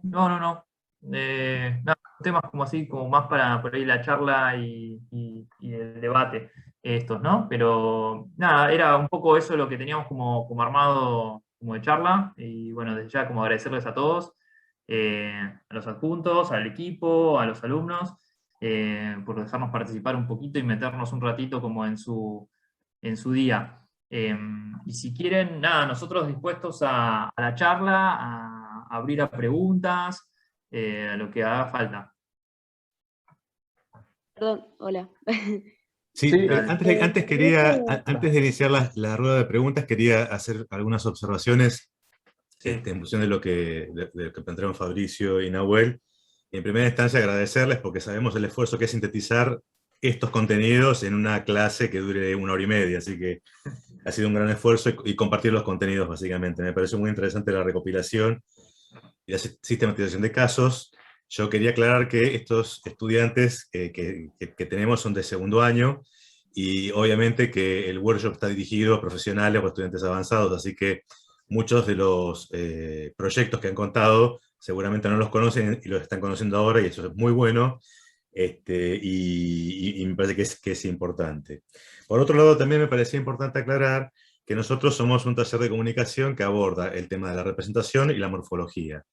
Entonces, esto para los estudiantes, si bien trabajamos con arquitectura y con el espacio habitable, no trabajamos en esta etapa final con un proyecto de arquitectura, sino con un organismo formal que sí considere cuestiones o aspectos que tengan que ver con lo morfológico y con lo fenomenológico, que eso sí me parece importante mencionar. Que nosotros entendemos que estas herramientas conceptuales y metodológicas son importantes a la hora de producir proyectos de arquitectura, a la hora de aplicar esto en nuestro taller de arquitectura, y por eso este ejercicio es tan importante como cierre del año. Nosotros somos una materia que es anual, no es cuatrimestral, así que tenemos un desarrollo como largo. Otro aspecto que me parecía interesante mencionar, porque a lo largo de los años hemos ido generando adecuaciones a la propuesta pedagógica, y un aspecto en el cual estamos trabajando y profundizando es sobre lo formal, morfológico y fenomenológico, básicamente. Y ustedes mencionaron una cuestión que me parece que es importante, que de alguna forma la mostraron en la obra de Zumthor, en la del bosque, ¿no? Ese organismo formal raro que uno podría decir que se contraponía al bosque, pero que de todas formas estaba pensado por Zumthor como una relación, como un vínculo con el bosque. Y acá sí quería mencionar esto de la apropiación física, en general asociado con lo visual, ¿no? O sea, somos muy visuales porque nuestra formación nos obliga a esto, pero lo que queremos cambiar con Lucas de alguna forma es que también aparezca la otra, que es la apropiación mental o emocional, ¿no? Entonces ahí hay aspectos en los cuales uno también tiene que pensar, que son los emocionales, qué es lo que nos genera, qué es lo que nos produce ese objeto y su condición material y su condición espacial a nosotros, que evocan cuestiones que tienen que ver con lo emocional y con lo mental. Entonces, si bien lo visual también es un sentido y es sensible, otros aspectos que son lo sonoro, lo táctil o lo olfativo, son herramientas que tenemos los arquitectos con las que podemos trabajar para producir espacios que mejoren la calidad de vida de las personas, ¿no? Donde al habitarlos se puedan sentir mejor, se puedan conectar con el mundo, pero también se puedan conectar con su propio mundo interior. Y eso me parece que es importante y que es parte del quehacer de los arquitectos, que debe estar pensado. Me gustaría rescatar una pregunta que hizo un estudiante, el primero, que es Nacho González, si mal no recuerdo, que hablaba, yo creo que hablaba de una cuestión ética, ¿no? Y creo que Fabricio salió a responder sobre, y esto estaba hablando del proyecto de Elemental, de esos prismas en ese territorio. Tenía un uso, una función y un destino que era una vivienda, que era contratada, pero me parece que acá, cuando uno evalúa una obra de arquitectura, tiene que saber que hay variables éticas y estéticas, que hay condicionantes económicas, políticas, sociales, en donde se producen los objetos arquitectónicos, y sobre esas variantes es que se producen. Por ahí uno puede juzgarlas, puede estar de acuerdo o no, pero uno tiene que conocer que determinadas culturas o determinados, no quiero decir clases sociales, pero determinados actores sociales les puede parecer bien un producto y a otros nos puede parecer mal. Lo que sí me parece que es importante es que podemos aprender de todo eso, más allá de que estemos de acuerdo, ¿no? Que hay un aprendizaje en eso, pero para aprender tenemos que estar atentos, un poco a lo que mencionaba Fabricio, o en este recuento a lo último que hacían, de esta mirada atenta. Tenemos que estar atentos a qué quiso ser el autor y qué cosa podemos nosotros aplicar desde nuestra mirada ética, cultural, social, de nuestro contexto, podemos aplicar como arquitectos y aprender de esas obras de arquitectura. Así que para no extenderlo más, pero sí para señalar estas pequeñas cosas, les vuelvo a agradecer el aporte. Por favor. No, Gracias. muchas gracias a ustedes. Lucas, no sé si querías mencionar algo para abrir la charla a los estudiantes. No, en principio agradecerles, me pone muy, muy contento encontrar que colegas que de otra procedencia, de San Juan querido, de la UBA y de otros lugares, a- adoptan el mismo lenguaje que nosotros para entender la arquitectura, que en última instancia es un oficio, y es lo más difícil de transmitir a un estudiante, ¿no? Cómo se hace arquitectura, cómo se la piensa, cómo se la siente, y me parece que ustedes lo han abordado en los mismos términos que nosotros lo hacemos en el taller o procuramos hacer para que un estudiante, más allá de que en nuestro taller no se proyecta, como dice Sergio, pero sí adquiera las herramientas necesarias del oficio, aprenda a observar, aprenda a entender que la arquitectura no es un dibujo, que la arquitectura es un espacio que en determinado momento va a aparecer en la realidad y que por lo tanto hay que pensar cómo es su condición material, y en el momento en que aparece y que se hace real, empieza a trabajar con el lugar donde se implanta y con las personas que la miran o que la viven, y que es todo este aspecto fenomenológico que no es solamente lo práctico utilitario, sino también lo emocional, lo sensible, este, pienso en esa capilla de Sumter que también describió Fabricio, del hombre que entra y mira hacia la luz. Son cuestiones con las que el arquitecto trabaja y que muchas veces uno olvida en el fragor de tener que resolver un proyecto desde lo programático nada más, ¿no? Me dan una escuela y tengo que poner 12 aulas y una dirección, y una escuela es mucho más que eso. Así que yo les quiero agradecer el discurso, el esfuerzo, la visita en general, y espero volver a contar con ustedes en otro momento. Desde ya un placer. Sí, el placer es todo nuestro y obviamente que nos gustaría ir ahí cuando ya vuelva la presencialidad y bueno, y nos conocemos, ¿viste? No es lo mismo por internet, así como No. mucho más frío, y me parece que por ahí también está bueno con los chicos ahí en la facu, eso para mí es increíble. Pero bueno, nada, estamos recontra contentos, la invitación obviamente nos hace sentir muy bien, y nos gustaría que los chicos ahí nos pregunten alguna cosa, alguna duda, no sean tímidos, total, yo veo solamente 5 personas acá al costado, sé que hay un montón más dando vuelta por ahí atrás, así que siéntanse libres de preguntar o de, si alguien no está de acuerdo con algo que dijimos o con algo que hicimos, también está bien, porque del disenso uno aprende. Yo quería Bueno. agradecerles y además, vos decís, Fabricio, hay algunos más, hay 155 somos en este momento, así que hay algunos bueno, más. Bueno, menos mal que no los veo agradecerles. a todos, porque si no me pongo colorado. Agradecerles, bueno, el tiempo, la dedicación, realmente ha sido muchísima información y tan argumentada, digamos, un análisis tan pormenorizado que para los estudiantes realmente es fantástico. Y por ahí sintetizarles a ellos algo que lo trabajamos siempre, que es esta cuestión de que todo va en hacerse preguntas, buscar las respuestas y tomar decisiones.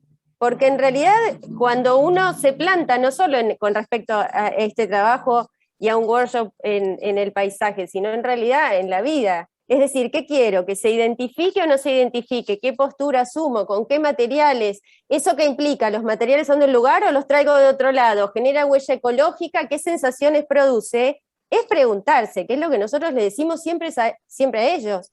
¿Qué es lo que quieren? ¿Qué es lo que ustedes querrían hacer? Porque este ejercicio tiene esa virtud. En realidad ellos tienen un paisaje que han definido y pueden hacer lo que quieran. Entonces, ¿qué carga? Porque cuando uno no tiene tantos límites, termina siendo más difícil. Pero en realidad lo que ustedes nos han mostrado es eso. Son preguntas, respuestas y decisiones con respecto a de qué manera se quiere intervenir. Así que bueno, de nuevo, a ustedes, a los docentes que han estado presentes y a los estudiantes también. Muchísimas gracias por haber compartido este espacio. Yo les quería agradecer a Leandro, Fabricio, Leandro, que fue el contacto que nos acercó a ustedes, Nahuel y Fabricio, la verdad, la predisposición, la buena onda que tuvieron, y realmente una charla muy motivadora, creo que muy atinada para el momento en el que estamos de proceso, ¿sí?, del trabajo final, así que bueno, muchísimas gracias. No, por favor. No, gracias a ustedes. Bueno, para terminar como de redondear la idea esta de lo que hablamos de lo que preguntaban antes por ahí del caso de 8 Quebradas, ese es un paradigma, digamos, de ejemplo de, son como, nosotros mostramos como todo el abanico de posibilidades de lo que se puede hacer con un elemento de arquitectura en el paisaje. Después hay cuestiones que connotan esto, si para cada uno está bien o no, pero bueno, creo que ya van por el tercer 8 Quebradas, ahora se terminó el segundo y creo que se está lanzando el tercero. ¿Y qué es esto, no? De contratar a un arquitecto muy reconocido para que haga una casa en un paisaje increíble. Esa casa tiene un valor enorme. ¿Es lo que debe ser, lo que no debe ser? Bueno, esa es otra discusión, digamos. Lo que sí tiene que ver con esto, digamos, es como hay una connotación netamente simbólica de esnovismo absoluto, como tener una casa que me diseñó el Pritzker chileno Aravena y que la voy a usar una vez cada 8 meses. Después, eso no es por defender Elemental. Eso. No, todo lo contrario. Pero no es por defender Elemental, pero también Elemental trabaja sobre vivienda de producción social. Sí. Y lo interesante es que todos estos proyectos que hizo, ahora abrió los proyectos, los liberó y son de uso público. Así que, digamos, no solamente trabaja con este tipo de arquitectura, sino que trabaja con todo tipo de arquitectura. Y todo esto esta teoría sobre el habitar la aplican en todos los temas que desarrollan, así que bienvenido sea. Me interesaba rescatar de esto que estabas diciendo, Fabricio, el contenido un poco de nuestra materia en relación al tema. La materia se llama comunicación, a diferencia de lo que pasa en muchas facultades de arquitectura que se llamaría morfología o representación. Y me parece que el término comunicación, del que cada vez soy más afecto y quiero más, tiene que ver con esto. Hay una comunicación de lo que uno piensa, una comunicación efectiva, gráfica, si se quiere, pero también una idea de que la arquitectura comunica y es un lenguaje. Entonces, después lo que esa arquitectura dice dependerá de las circunstancias políticas, económicas, sociales, pero siempre hay que pensar que cuando uno hace arquitectura, el hecho construido es un lenguaje, está diciendo algo, está comunicando, y fundamentalmente siempre tiene un rasgo de identidad. Fíjense que todos estos ejemplos que hemos recorrido hoy, que me parece que han nutrido un poco la experiencia de los que vimos la charla, algunos los conocíamos, otros no los conocíamos, pero todos tenían una identidad bien marcada, como una personalidad. Y yo creo que es lo importante de descubrir en la obra de arquitectura, cómo la organización espacial, unida al material y una tecnología, adquieren, así como los seres humanos y las personas, una personalidad que algo nos quiere decir. Y eso creo que es lo más importante que nos puede quedar de este tipo de ejercitaciones, ¿no? Y del workshop que ustedes hacen. Ahí hay un comentario. Sí. Alan Durán, ¿alguien lo quiere leer? Dice, Aravena comentaba que una obra de arquitectura debe ser espejo y manto, espejo para condensar los discursos de la sociedad, para resistir la mirada del observador, y manto para desaparecer. ¿Consideran que hay algún otro punto elemental? ¿Desde la mirada de Aravena o desde la mirada nuestra? Desde la mirada nuestra, o por lo menos personal, no sé, Naui piensa por ahí lo mismo, yo creo que estamos como obligados o de alguna manera como posicionarnos a generar mucho con la menor cantidad de recursos posible. O sea, esa es como mi lógica profesional, o cuando trabajamos, o cuando hacemos un concurso, o cuando tenemos algún encargo, como tratar de conseguir la mayor cantidad de cosas con la menor cantidad de recursos. Por los recursos siempre son limitados. O sea, nunca tuve la suerte de decir, un cliente me dice, sí, hacelo como quieras, dale con ganas, que va bien. Siempre es como hay un presupuesto, siempre el presupuesto por ahí está acotado, entonces tratamos como de hacer la mayor cantidad de cosas posibles con la menor cantidad de recursos. Entonces, y en esa connotación, digamos, hay si se quiere, una ética profesional que está como supeditada a generar la mayor cantidad de bienestar para ese usuario en relación a poner en uso la menor cantidad de recursos posibles. O sea, conseguir, cuando hablamos de la condición material, era esto también, de hacer un uso intensivo de los recursos. O sea, bueno, lo vamos a hacer de ladrillo, bueno, vamos a fondo con el ladrillo y tratemos de encontrar la mayor cantidad de opciones que ese material nos provee. Después hablamos de no sé, cuando Navi hablaba del metal. El metal tiene una condición que es sumamente útil y que es como muy versátil para trabajar, pero tiene una condicionante que es muy marcada, que es la condicionante económica. Entonces a veces es como más difícil por ahí de utilizarlo, por lo menos en nuestra región o en nuestra condición local. Entonces, bueno, hay me parece como un desafío muy, muy potente para los arquitectos en Argentina, que tiene que ver cómo operar con estas condicionantes económicas que son siempre muy fluctuantes para conseguir el mayor beneficio arquitectónico, espacial, volumétrico, fenomenológico, con recursos siempre muy acotados. Me parece que en ese sentido está como nuestra idea de arquitectura. Quizás la idea de Aravena tiene una cuestión como mucho más trascendente, porque también opera sobre otras lógicas y trabaja en otra escala de problemas, que no son, digamos, que por ahí no están tan emparentadas por ahí con la mía o con la de Naui, quizás. O sea, Aravena ya está trabajando en proyectos, digamos, de una escala mucho mayor, pero digo, siempre me parece que la lógica, lo decía Vilanova Artigas, Vilanova Artigas es un crack, así que anótenselo, guárdenlo ahí en el cajón, decía, tanto cuando diseñas una ciudad o cuando diseñas una casa, usar los recursos al máximo. ¿Por qué? Porque me parece que la arquitectura tiene que ver con eso, no con el despilfarro, no con la arquitectura del show. A ver, no soy como muy adepto a la arquitectura, por ejemplo, faraónica de esta cuestión como de Zaha Hadid y esos mega museos. Son tan buenísimos, me parecen tan geniales, todo, pero me parece que hay una arquitectura que va como por otro canal, por otro carril, que tiene como mucha más potencia que esto de los mega elementos que son como símbolos de ostentación de otro tenor, me parece. No sé si contesté la pregunta o me fui por la rama, pero me parece que va como en una lógica de hacer mucho con poquito. Sí, Fabricio, para sumar, me parece un aspecto que creo que lo tocaron, pero dada la pregunta de Nacho en el origen y con la cuestión ética que se relaciona con lo que vos planteas también, ¿no? De la producción de la arquitectura. Nosotros vivimos en un país que es muy grande y muy diverso. Entonces, en general uno tiene la mirada, el que estudia en La Plata o en Buenos Aires, tiene la mirada como de la región pampeana, y no es lo mismo vivir en el norte, en el sur, en el centro, hacia la cordillera o hacia el río, entonces, o hacia el mar. Entonces uno también tiene que tiene que ser consciente que cuando produce arquitectura tiene que contemplar estas particularidades, sobre todo a la hora de elegir materiales o a la hora de definir cuestiones relacionadas con el ambiente. Tiene que hacer una lectura, o con la cultura inclusive, ¿no? Tiene que hacer una lectura muy profunda de ese lugar donde va a insertar algo, una obra de arquitectura. Por ahí nos podés ampliar tu mirada, Nahuel o Fabricio, sobre este aspecto.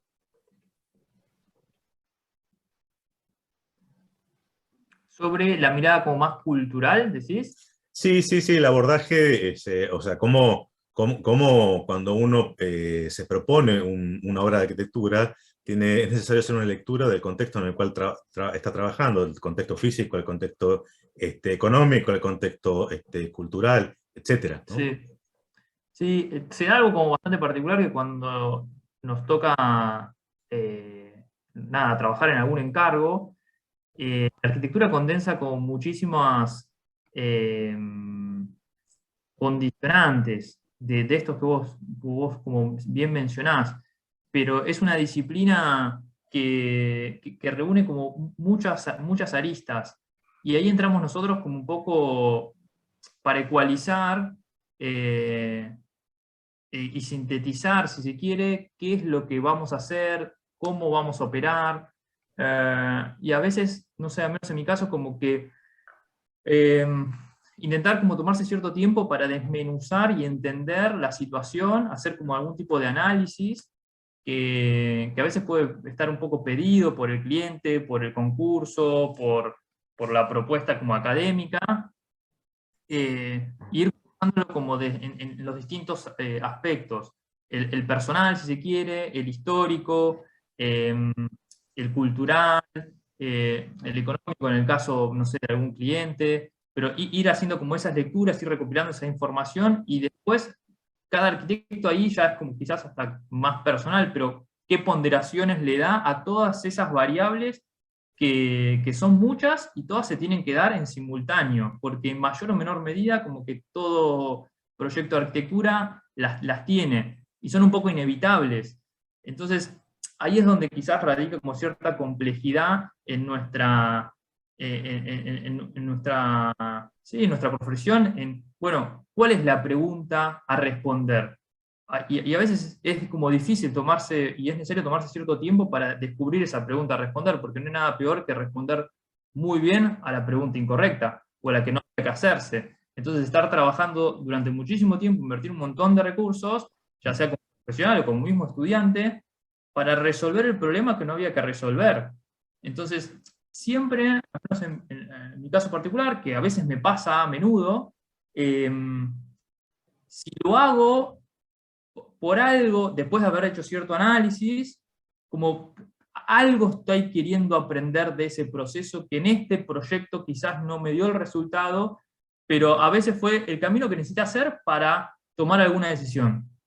Y a veces me cosas en la mochila y las uso en el próximo trabajo. Entonces, si el trabajo está hecho a conciencia y por voluntad y con cierto como criterio en las decisiones, es aprendizaje, y ese aprendizaje que quizás no se vuelca en el resultado de la nota para el estudiante, o el cliente no compró la idea de hacer cierta cuestión, pero bueno, queda en el background, después vuelve. Incluso a veces hacemos referencia en los concursos de proyectos nuestros mismos, o de concursos que nos fue mal, pero creemos que ciertas decisiones estaban bien. Entonces, bueno, resolvámoslo como el núcleo que resolvimos no sé en dónde. Y eso a veces traemos como también a colación, como que es un ir acumulando, si se quiere, como capas. Sí, estoy de acuerdo en lo que dice Nahui. Y también hay otra cuestión por ahí que nos toca por ahí como muy de cerca en nuestra cuestión local. Yo tuve la suerte de ser director de proyectos de parques nacionales, y en la dinámica también de la obra pública aparece esta condición de que aparecen 1 millón de trabas por una cuestión burocrática y demás, y lo difícil que es hacer, por ejemplo, arquitectura dentro de parques, y cómo hacer un edificio que va a estar en el medio de la nada y que no hay manera de llevar los materiales, que no tenés un corralón a la vuelta, y la lógica constructiva de pensar hasta en la última arandela que tenés que llevar, porque si no tenés esa arandela no lo podés hacer. Entonces, con todos los condicionantes que eso implica, digamos, hacer esta arquitectura que tiene que ver con el uso intensivo de los recursos. Bueno, tengo determinada cantidad de plata, que el presupuesto que tengo este año es de tanta plata, que es muy poquito, tengo que hacer determinada cantidad de horas y son 46 parques. ¿Cómo hago? Bueno, hacemos así, y las necesidades son miles. Entonces, bueno, ahí entraba como en la lógica de esto de la mirada de cómo esa arquitectura tiene que ser como muy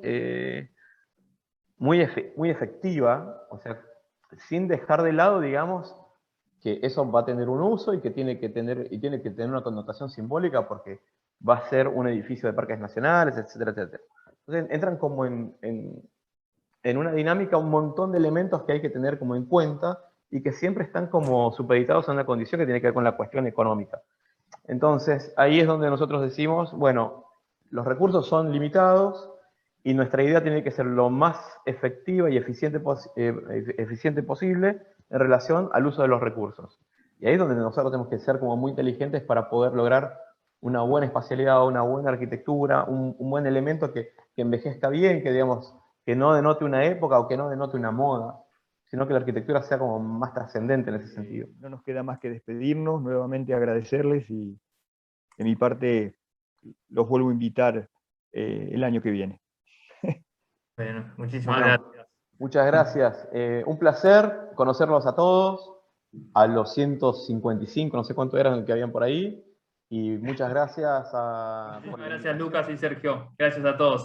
Bienvenidos. Muchas gracias. Gracias a ustedes. Hasta luego, gracias. Gracias. Gracias. Chao, chao. Gracias. Hasta luego, gracias. Gracias. Chao, chao. Chao, chao. Chao, chao.